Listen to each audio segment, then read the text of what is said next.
조옮김이라는 단어가 있습니다. 이 단어는 음악 용어이고요. 조를 옮긴다는 의미를 가진 명사입니다. 쉽게 말해서 조옮김 중에는 찬양하는 분들은 잘 아는 키업이라고 하는 단어도 포함이 됩니다. 오늘도 키업이 있는 찬양이 있었습니다. 되게 찬양을 하다가 목소리 높여라고 이렇게 멘트를 하거나 일정한 사인에 맞추어서 일제히 모든 악기가 한 코드를 높이는 키업, 이것을 흔히 조옮김 중에 하나라고 말을 합니다. 그러면 같은 찬양을 부르는데도 이 찬양이 평소랑은 좀 다르게 느껴지고 이 찬양이 더 마음속 깊이 와닿게 되는 경험을 우리가 하게 되는 거죠. 그런 것들을 돕는 기술이 바로 조옮김이라고 할 수가 있습니다. 그런데 말씀의 조옮김이라고 한다니요, 뭔가 좀 어색한 표현 같지 않습니까? 제가 이 말을 처음 본 것은요, 20세기를 대표하는 복음주의자인 존 스토트 목사님의 현대를 살아가는 그리스도인이라는 책에서였습니다. 저도 이 말을 처음 보게 되었는데 이렇게 적혀 있었습니다. 성경의 본문을 조옮김한다는 것은 원래 주어진 문화와 다른 문화의 그 본문을 가져다 놓는 것이다. 음악적 조옮김에서 보면 선율과 화음은 똑같이 남아있다. 조만 바뀌었을 뿐이다. 성경적 조옮김에서도 계시의 진리는 똑같이 남아있다. 문화적 표현만 다를 뿐이다.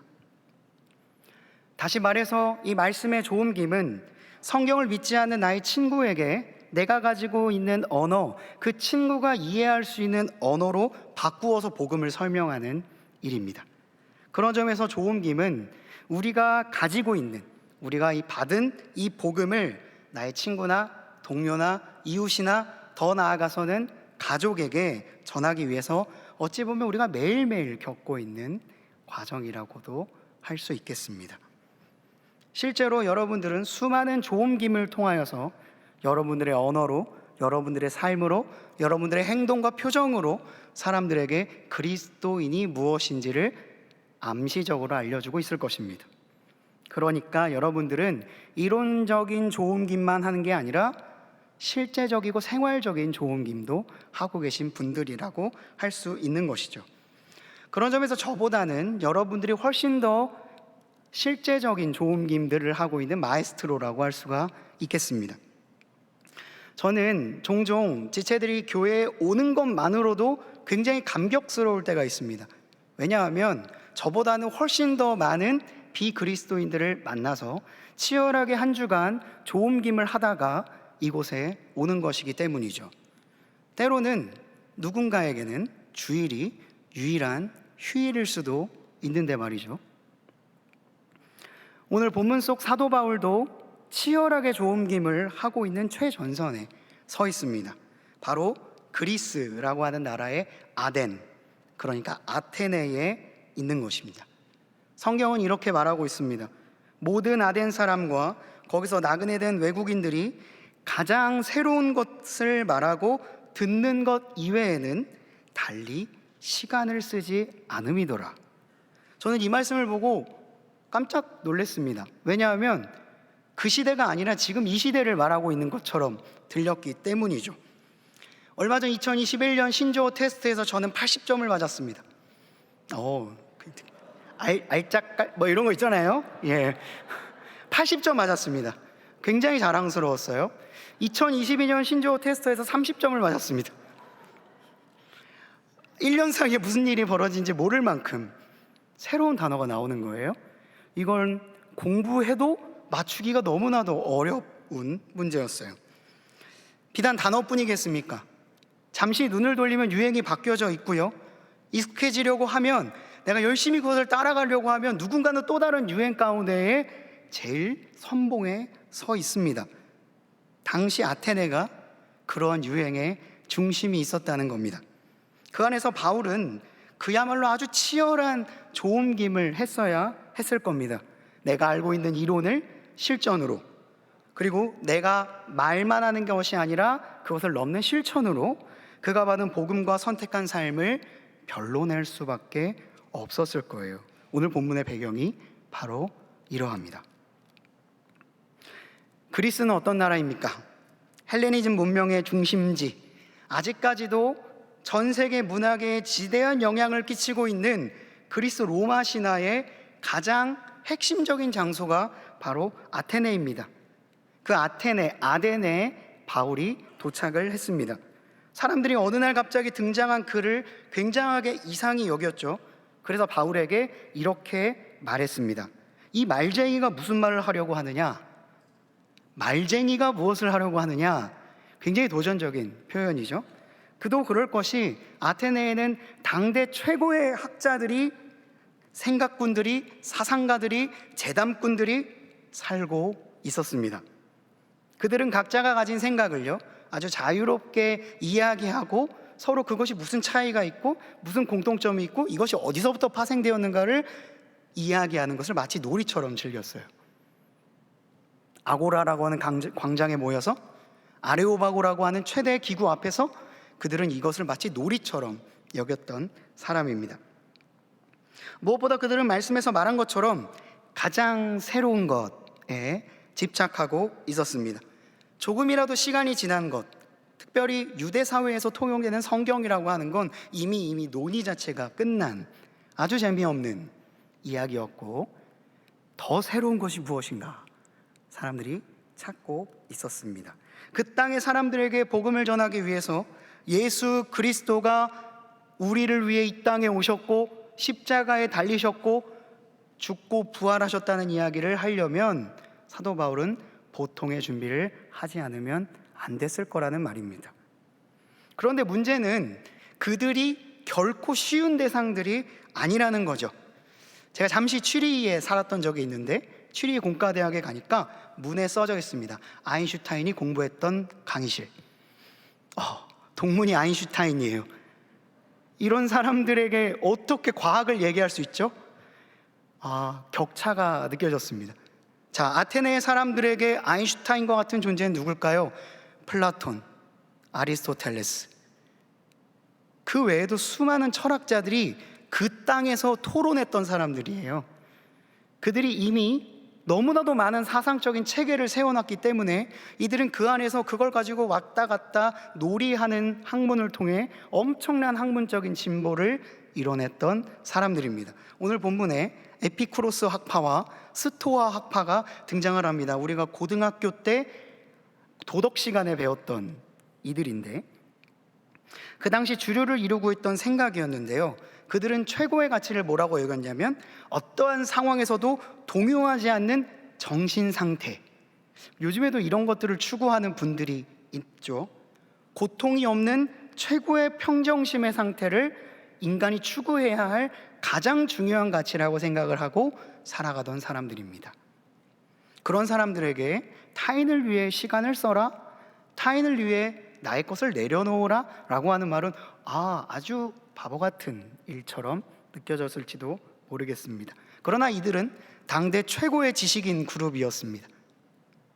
그들에게 저 변방 작은 나라 이스라엘에서 온 유대인, 그가 전하는 야훼, 여호와는 사실 얼토당토하는 이야기로 들렸을 거예요. 왜냐? 그들에겐 제우스가 있으니까요. 헤라가 있으니까요. 그들의 신에 비하면 야훼라고 하는 신은 굉장히 투박해 보일 수밖에 없었습니다. 그리고 그 여호와의 아들 예수, 그 예수는 유대인들에게 인정을 다 받지 못하여 십자가에 달려 죽임을 당했습니다. 그리고 부활하였다는 이야기가 들려오고 그것 때문에 아직도 그 땅이 시끌시끌하다는 것을 그들이 모를 리가 없습니다. 그런 신이 그리스에서 선포되고 있는 겁니다. 그들이 이 말을 들었을까요? 아니요, 거의 듣지 않았을 겁니다. 그들을 상대로 바울은 복음을 전해야 했던 겁니다. 얼마나 큰 압박과 도전을 받았을까요? 적지 않은 긴장을 해야 했을 겁니다. 그런데 바울은요, 오늘 본문 속에서 그 땅 안으로 들어가 그들과 변론을 하기 시작합니다. 오늘 본문 17절을 함께 읽어보겠습니다. 회당에서는 유대인과 경건한 사람들과 또 장터에서는 날마다 만나는 사람들과 변론하니. 회당에서는 유대인과 변론을 했습니다. 그리고 장터에서 만나는 사람마다 변론을 하기 시작했습니다. 하루 이틀이 아니라요, 날마다. 눈 뜨고 나가서 사람들 만나면 저랑 이야기 좀 합시다. 저랑 이거에 대해서 한번 이야기해 봅시다. 라고 하면서 계속해서 변론을 하기 시작했다는 거죠. 바울도 참 대단합니다. 어느 날 아덴에 등장한 이상하지만 대단한 이 남자 바울, 이게 소문이 났는지 18절은 이렇게 기록되어 있습니다. 에피쿠로스와 스토아 철학자들도 바울과 쟁론할세, 어떤 사람은 이르되 이 말쟁이가 무슨 말을 하고자 하느냐 하고, 어떤 사람은 이르되 이방신들을 전하는 사람인가 보다 하니, 이는 바울이 예수와 부활을 전하기 때문이로라. 바울이 얼마나 도전적으로 대화를 했는지 그들의 입에서 예수의 부활이라는 이야기가 나오기 시작합니다. 물론 그들이 그것을 받아들이지 않았을지 몰라도 얼마나 많은 말을 했으면 그들의 입에서 예수와 부활이라는 단어가 나오는 걸까요? 여러분들의 친구에게 예수라는 이름이 나오기까지 얼마나 어려운지를 아신다면 그들이 이 말을 하는 것 자체가 상당히 대단한 일이다라는 것을 알 수 있을 것입니다. 그렇게 바울은 수많은 사람들과 날마다 변론하고 쟁론을 이어갔습니다. 그들도 말하기를 좋아하고 새로운 것을 좋아하는 사람이니 듣다 보니 재밌어서 계속해서 날마다 그와 함께 대화를 나누고 때로는 받아들이기도 반박하기도 했다라는 것이죠. 그렇다면 날마다 이 변론에서 바울은 우위를 점했을까요? 바울이 말하자마자 이 모든 것들이 아덴이 뒤집어지고 많은 사람들이 예수께로 돌아오는 일이 발생했을까요? 사실 이걸 답하기 전에 여러분들은 이미 직감하고 있을 겁니다. 왜냐? 사실 복음을 한 번이라도 진지하게 전해보려고 시도했던 분이라면 그 결과가 어떠할지를 알고 있기 때문이죠. 복음은 그렇게 쉽게 전해지지 않더군요. 냉소적인 사람이 있습니다. 비난하는 사람도 있고 그의 말을 궤변이라고 말하는 사람도 있을 것이고 나의 신념을 절대로 꺾지 않을 것이라고 호언장담하는 사람도 있을 것이고 내가 지금 하는 말이 진짜 맞는가 의심하는 사람도 있을 거예요. 바울이라고 달랐을까요? 아닙니다. 사실 바울의 1차, 2차, 3차, 4차 전도 여행은요, 엄청난 성공의 기록이기도 하지만 수많은 실패의 기록이기도 합니다. 여기 가서 흠신 두들겨 맞았다, 여기서 거의 죽다 살아났다, 여기서 사람들의 피해 광주리 타고 도망갔다, 흙을 훌훌 털고 다른 도시로 갔다, 이런 이야기가 수도 없이 기록되어 있습니다. 바로 열매를 맺지 못했다는 겁니다. 오늘 본문도 그러합니다. 실제로 오늘 본문이 마무리되는 34절에는 날마다 변론했던 일의 결과가 기록되어 있습니다. 몇 사람이 그를 가까이 하여 믿으니 그 중에는 아레오바고 관리 디오누시오와 다말이라 하는 여자와 또 다른 사람들도 있었더라. 날마다 변론하고 날마다 찾아가 호전적으로 복음을 전했습니다. 그런 가운데 그 치열한 조옮김을 통해 몇몇이 이 말을 들었다는 거죠. 이 몇 사람이라고 하는 단어 때문에 혹자는, 어떤 성경학자들은 바울의 아덴 전도는 커다란 소득 없이 마무리되었던, 조금 냉정하게 말하면 노력한 것에 비해, 투자한 것에 비해 얻은 것이 별로 없었던 실패했던 전도였다라고 평가하기도 했습니다.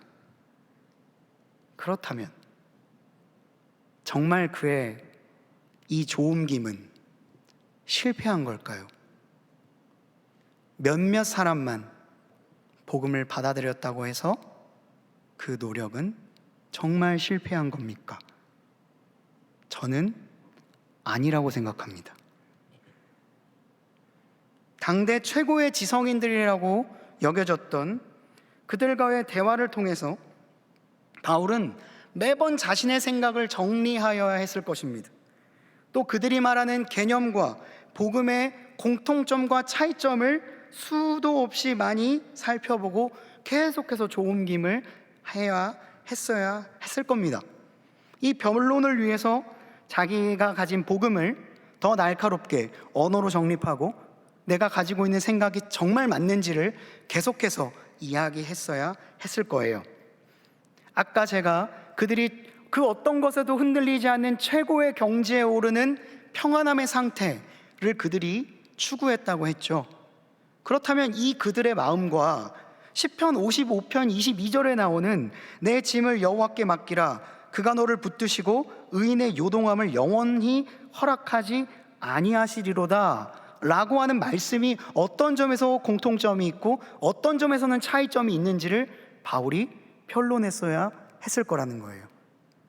그들이 그렇게 강조하고 평안한 상태를 유지하기 위해서 절대 평안을 외치고 있을 때 예수 그리스도가 부활하신 다음에 제자들에게 맨 처음 다가가서 했던 말씀, 너희에게 평강이 있을지어다 라고 하는 말이 어떤 점에서 같고 어떤 점에서 다른지를 설명해야 했다는 겁니다. 그냥 단순히 내가 하고 싶은 말을 막 하는 게 아니라 그들이 갖고 있는 생각이 복음과 어떤 비슷함이 있고 그들이 생각하는 것이 복음이랑 어떻게 본질적으로 다른지를 설명했어야 했다는 것이죠. 또 내가 왜 이곳에 와서 말씀을 전할 수밖에 없었는가? 시간이 되신다면 사도행전 15장과 16장을 읽어보시면 그가 왜 아덴으로 올 수밖에 없었는지가 상세하게 기록되어 있으니 확인해 보시면 좋을 것 같고요. 자신이 이곳에 온 것에 대해서 내가 가지고 있는 복음을 이야기하기 위해서 자신의 치부와도 같은 과거의 일, 유대인 사냥꾼이라는 별명, 자신이 담메색 도상에서 예수 그리스도를 만났던 장면, 그리고 바로 앞에 나오는 사도행전 15장과 16장에 기록되어 있어서 이방인의 사도로 부름을 받게 되었던 이야기들을 계속해서 해야 했을 것입니다. 왜냐? 내가 그냥 온 것이 아니라 이 또한 하나님의 뜻임을 알려주기 위해서 말해야 했다는 거죠. 즉 정리하자면 그에게 말씀의 조옮김은 결코 쉬운 일이 아니었다라는 겁니다. 더욱이 이 땅은 유대 지역도 아니라 헬라 지역의 토대를 갖고 있습니다. 그렇게 매일매일 무너지고 일어서며 날마다 장터와 광장에 나가 자신이 가지고 있는 생각, 받은 복음을 조옮김할 수밖에 없었던 것이죠. 그렇다면 바울이 정말 이것을 자신이 사상적인 우위를 드러내기 위해서, 아니면 내가 지적으로 뛰어나다는 희열을 느끼기 위해서 자기 만족적인 차원에서 복음을 전달한 것일까요? 그렇게만 생각할 수는 없을 것 같습니다. 더 나아가 수많은 사람들이 그 중에 일부 몇 사람만 그 복음을 받아들였다고 하여 그의 선교를 정말 실패였다라고 말할 수 있을까요? 저는 그럴 수 없다고 생각을 합니다. 단순히 받아들이는 사람이 없다고 하여 선교의 실패라고 여겨져서는 안 될 것입니다. 우리의 모든 선교 사역이 가장 가까운 애로 여러분들이 참여했던 농선봉이, 그리고 우리가 그동안 뿌려왔던 복음의 씨앗이, 여러분들의 가족을 위해 수없이 기도했던 그 날들이 바로 눈앞에서 열매를 맺지 못한다고 하여 여러분들의 모든 선교 사역을 실패라고 말할 수 있겠는가? 저는 아니라고 생각한다는 거죠. 혹시 이러한 바울의 조옮김이 여러분들의 지난 6일간의 삶과 오버랩되는 부분이 있으십니까?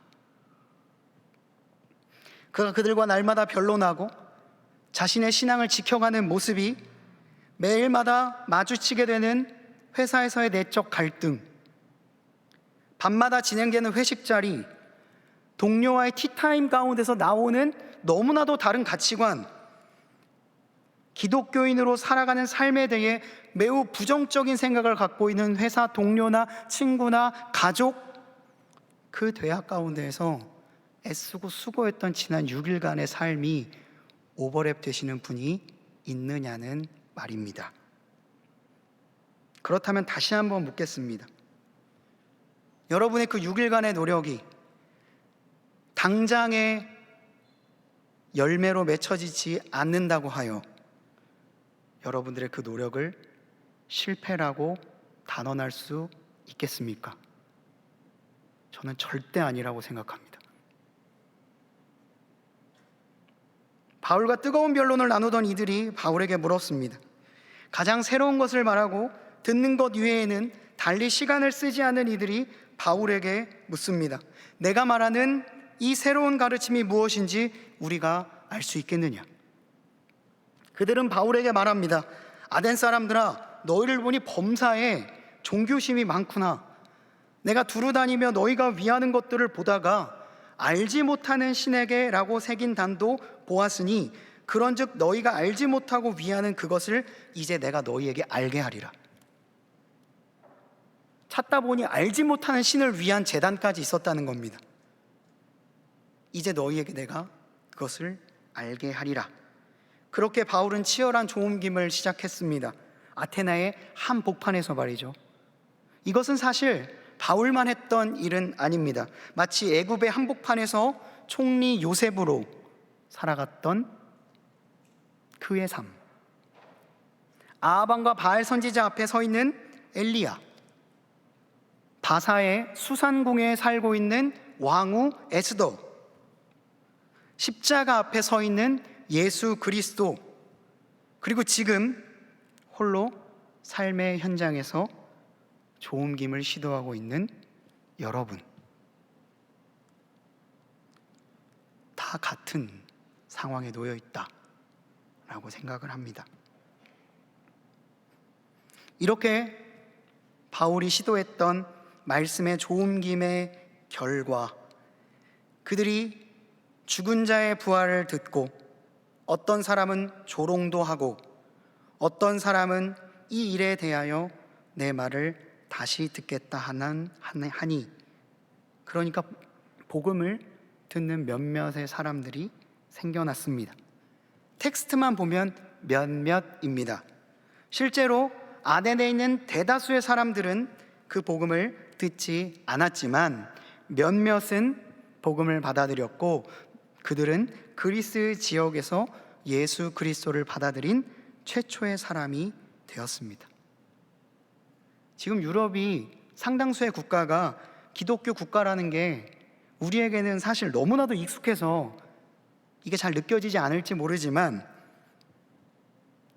그 어떤 것도 없었던 시기에 몇몇의 변화로부터 주님의 복음이 그 땅에 전달되기 시작했습니다.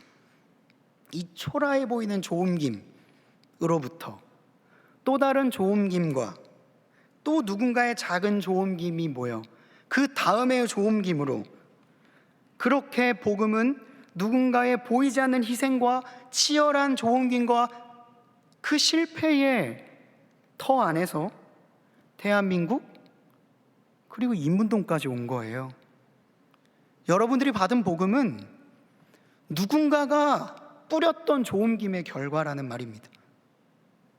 대한민국에서부터 기독교가 시작되지 않았는데 어떻게 우리가 지금 여기서 예배를 할 수 있다는 말입니까?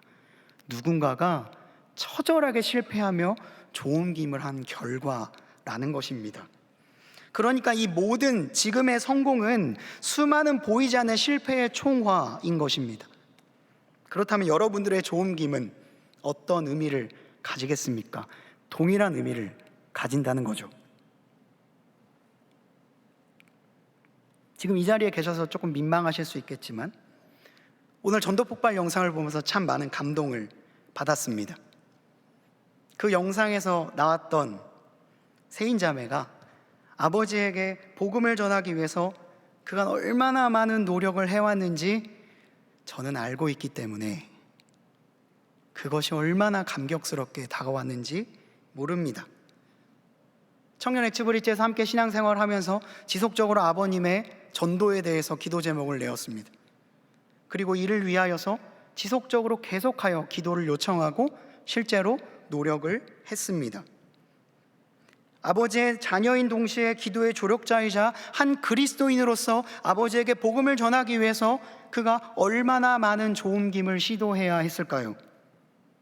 자신이 받아들였던 복음, 이 귀한 복음을 내가 사랑하는 아버지에게 전달하기 위해서 얼마나 많은 실패와 좌절과 다시 일어나고 용기를 내는 과정을 반복했을까요? 이 모든 과정은 결코 당장 이루어지지 않았다고 하여 실패라고 말할 수 없는 부분과 동일합니다.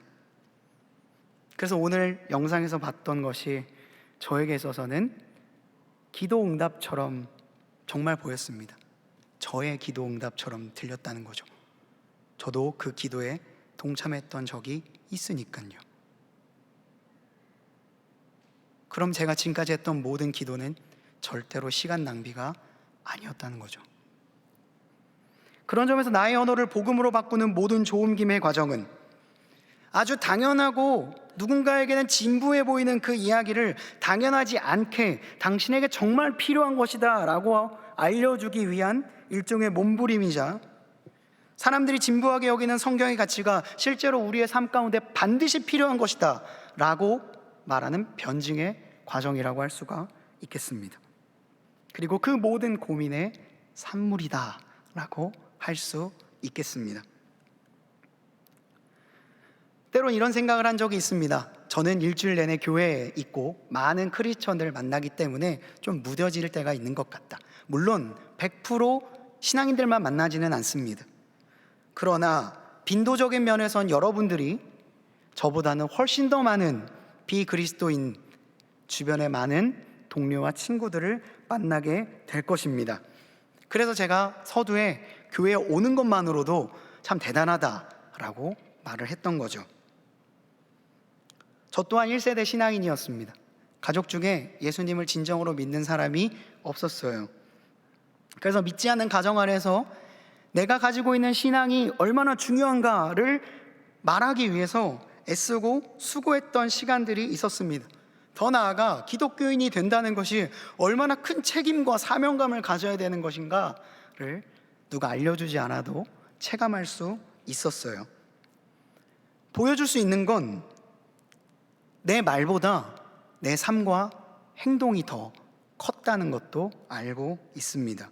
그렇게 치열하게 청년 시절 가족 중 유일하게 받아들였던 이 복음을 나의 삶과 언어로 바꾸는 조옮김의 과정을 거칠 수밖에 없었던 거죠.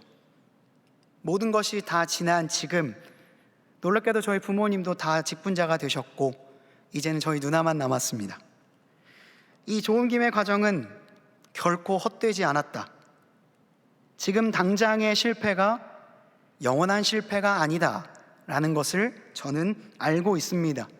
비록 제가 창조, 타락, 구속, 칭의, 성화, 영화 그 외에도 재림과 초림 이런 이야기들을 제가 언어적으로 굳이 하지 않아도 나의 삶과 신앙을 통해 우리 가족들에게 전달할 수 있다라고 하는 믿음을 저는 이 본문에서 발견할 수 있게 되었던 거죠.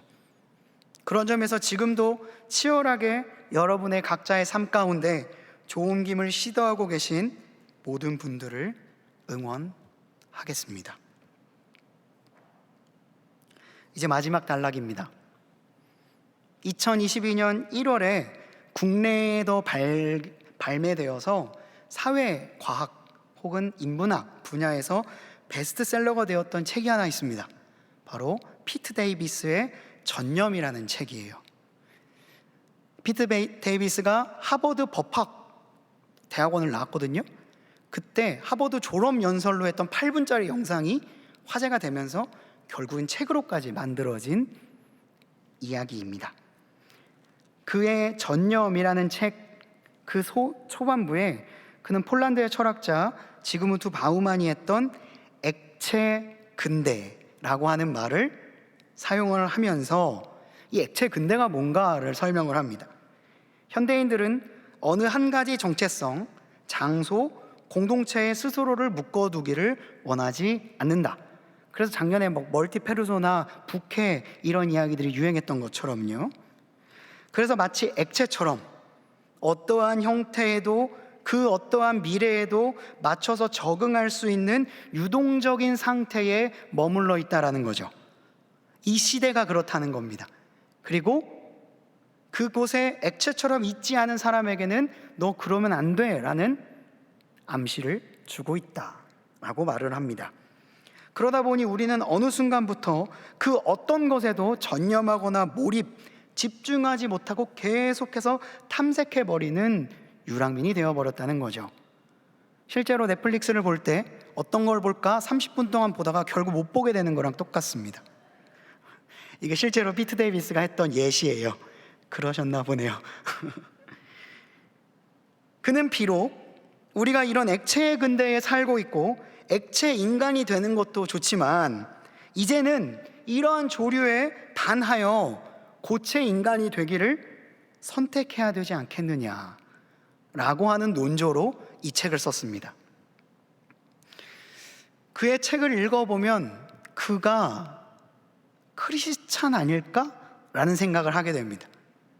그가 말하는 것들이 그 기저에 기독교적인 가치관들이 보이기 때문이죠. 그런데 그 책을 끝까지 읽고 마지막에 이제 결언해 보면 그가 가족에게 이런 감사의 인사를 전하는 것을 볼 수가 있는데 읽어드리겠습니다. 나의 부모님은 자기 자신보다 더 거대한 것에 헌신하는 것을 강조하는 환경을 꾸려주었다. 프란시스의 격언, 복음을 전파하라, 필요하다면 언어를 사용하라가 담고 있는 정신 속에서 부모님은 그들의 일상적인 삶을 통해 나에게 전념하기의 중요성을 전달했다. 여러 면에서 이 책은 우리 부모님, 그리고 우리 부모님과 같은 사람들이 어째서 그토록 특별한지 설명할 언어를 찾고자 했던 내 여정의 정점이다. 그의 집의 가훈은 성 아시시 프란시스, 프란체스코의 복음을 전파하라, 필요하다면 언어를 사용하라 였습니다. 중세 수도사의 말을 빌려 이 부모님은 복음을 전하기 위해 자신의 언어와 삶을 사용하고 있었던 걸 어렸을 때부터 봐왔던 것이죠. 그의 이 말을 바꾸면 복음을 전하는 것이 우리의 사명일진데 이것을 위해 필요하다면 각자의 언어, 더 나아가 각자의 삶으로 조옮김을 시도해보라 라고 하는 말로 이해할 수 있을 것입니다. 그러니까 이 책에는 예수, 하나님이라고 하는 단어가 하나도 들어있지 않아도 피터 데이비스가 액체 근대를 살아가고 있는 수많은 사람들에게 전하는 자신의 조음기만 전도지였던 겁니다. 그처럼 우리도 우리의 언어로 복음을 조음김해 볼 수 있습니다. 중요한 건 제가 설교 맨 처음에 이야기했던 스토트 목사님의 말, 기독교의 근본 가치는 변하지 않는 한에서 말이죠. 마치 악보를 연주하고 키업을 하는데 전혀 다른 악보를 연주하고 있다면 그건 키업이 아니죠. 다른 찬양을 부르는 것뿐입니다. 키업을 하기 위해선 원 음률을 잘 알고 있어야 되고 원 텍스트를 잘 알고 있어야 됩니다. 그냥 조만 바꾸는 겁니다. 여러분들의 이 언어적 조음김, 말씀의 조음김이 전혀 다른 생각을 말하라는 것은 절대 아닙니다. 분명한 건 여러분의 언어로 바꾸라는 거죠. 여러분들의 친구가 이해할 수 있는 언어, 여러분들의 가족이 이해할 수 있는 언어, 여러분의 직장 동료와 이야기할 수 있는 언어로의 조음김을 시도해 보라는 것입니다. 혹여나 마음 가운데 이런 마음이 드는 분이 있습니까? 제가 그걸 어떻게 해요? 전 이미 너무나도 많은 것들을 시도해 봤지만 다 실패했단 말이에요. 그러나 괜찮습니다. 이 조음김은 누구나 할 수 있고 또한 계속해서 할 수 있는 것이기 때문입니다. 말씀을 마무리하며 저는 C.S. 루이스가 했던 이 말을 믿고 있습니다. 누구든지 그리스도인이 되려고 정직하게 노력하기만 하면 어느새 지성은 예리해질 것입니다. 기독교가 바로 교육 그 자체이기 때문입니다. 그래서 존 버년처럼 교육받지 못한 신자가 온 세상을 놀라게 만든 책 철로역정을 쓸 수 있었던 것입니다. 이것은 그의 책 순전한 기독교에 나오는 말입니다. 그러니까 누구든지 노력만 한다면, 누구든지 마음을 담기만 한다면 그의 언어를 통해 철로역정과 같은 놀라운 결과물들이 나올 수 있다는 거죠. 실제로 존 버년은 초등교육도 제대로 받지 못했던 아주 가난한 사람이었습니다. 그가 성경 다음으로 많이 팔린 책의 저자가 될 수 있었던 것은 그가 그의 언어로 하나님의 말씀을 조옮김했기 때문입니다. 그런 점에서 어린아이의 언어로도, 노인의 언어로도, 각자 직장에서 통용되는 언어로도 복음은 전달될 수 있습니다. 중요한 건 우리가 그러고 싶은 마음이 있느냐일 거예요. 그러니 여러분, 도전합니다. 어수룩한 문장이어도 상관없습니다. 원음률의 능력을 믿으신다면 여러분만의 조옮김을 한번 시도해 보십시오. 오히려 저보다 훨씬 더 잘 하실 수 있을 겁니다. 여러분들의 친구에겐, 여러분들이 정말 사랑하는 가족에겐 여러분만한 친구와 가족이 없기 때문입니다. 당장 결과가 눈앞에 나오지 않아도 괜찮습니다. 끊임없이 시도해 보시고 기도로 간구해 보십시오. 그렇다면 하나님께서 반드시 지혜를 주실 것입니다. 실패할 수도 있을 겁니다. 하지만 하나님께서는 실패를 실패로 끝나게 하지 않을 것이고 오히려 그 실패를 통해 아름다운 성공의 이야기를 써내려 가실 것입니다. 기억하십시오. 정말 실패하는 거는요, 우리가 실패했다고 해서 아무것도 시도하지 않을 때 진짜 실패는 우리에게 찾아온다는 것을. 기도하시겠습니다. 하나님 아버지, 우리의 삶 가운데에 조옮김해야 될 부분이 무엇인가 생각하게 하여 주시옵소서. 바울이 아테네에서 정말로 치열하게 삶의 조옮김을 해나갔던 것처럼 우리의 삶 가운데에 우리에게 원하는 하나님의 조옮김이 무엇인지를 발견하게 하여 주시옵소서. 그가 치열하게 날마다 복음을 전했을 때에 아주 소수의 사람들만 복음을 받아들였다고 하여 복음 전하기를 멈추지 않았던 바울의 마음을 우리가 갖게 하여 주시고 우리의 삶의 현장이 하나님의 나라로 바뀌어 갈 수 있는 아름다운 조옮김의 현장이 될 수 있도록 주여 우리와 함께하여 주시옵소서. 특별히 지금도 6일간 각자의 자리에서 애쓰고 수고하고 있는 우리 청년들, 주님께서 특별히 기억하여 주셔서 이들에게 지혜를 주시고 이들의 마음 가운데에 믿음을 허락하여 주셔서 하나님의 은혜의 말씀을 능히 조옮김하는 마에스트로가 될 수 있도록 주여 함께하여 주시옵소서. 이 모든 간구 우리 구주 예수 그리스도의 이름으로 간절히 기도드리옵나이다. 아멘.